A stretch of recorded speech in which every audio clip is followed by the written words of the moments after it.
She's talking about the man who was eventually knighted, Sir Rhodes Boyson, and had been in government, that he was involved, and this was coming from her, she was telling Yes.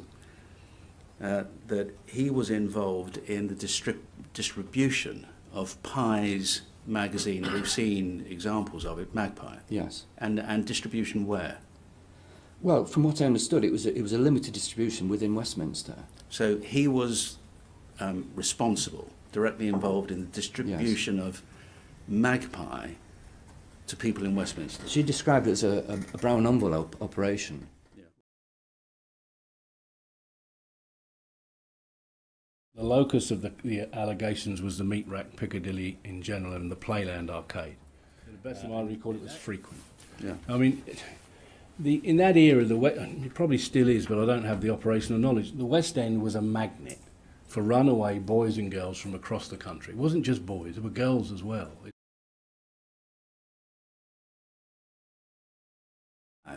Did you also understand that seized from the address had been an address book?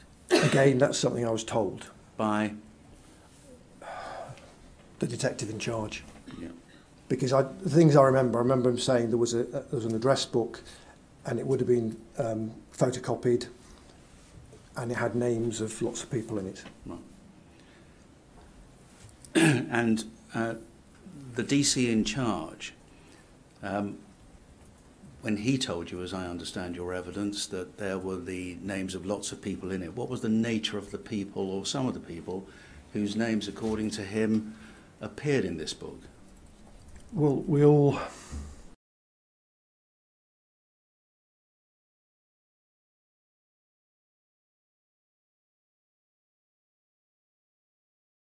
I don't know whether he'd actually read it, yeah, or not.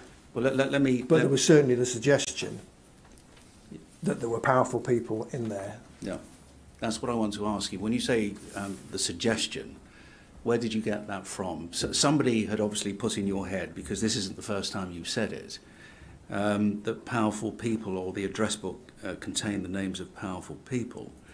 And if let's just look at what I'm looking at, which is your paragraph 4 of your 2018 statement behind tab 1. Do you see paragraph 4? At some stage during the operation, I was told that the photographer had an address book containing details of clients, and I believe the detective constable in charge mentioned that it contained the names of, quote, powerful people, unquote. I don't recall the exact words used, but it brought to my mind people in positions of authority and power.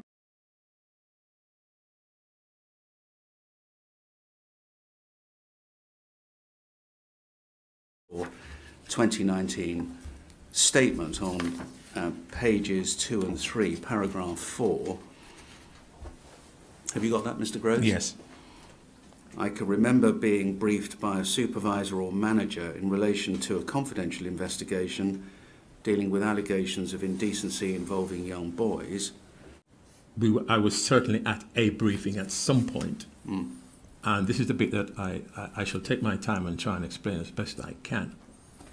I have been grappling with this for many years.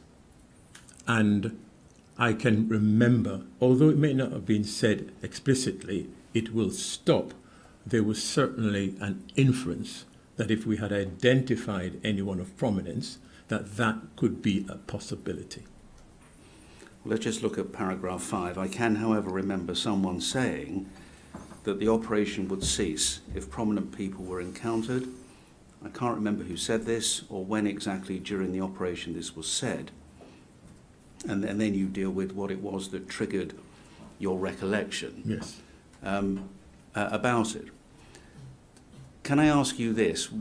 What was it about what was said to you, or what you inferred from what was said to you, that prominent people meant MPs, royalty, or other distinguished individuals?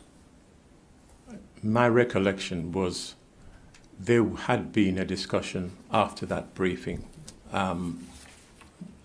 and the view from others that I had spoken to was that they were referring to MPs or persons of note, for a better word.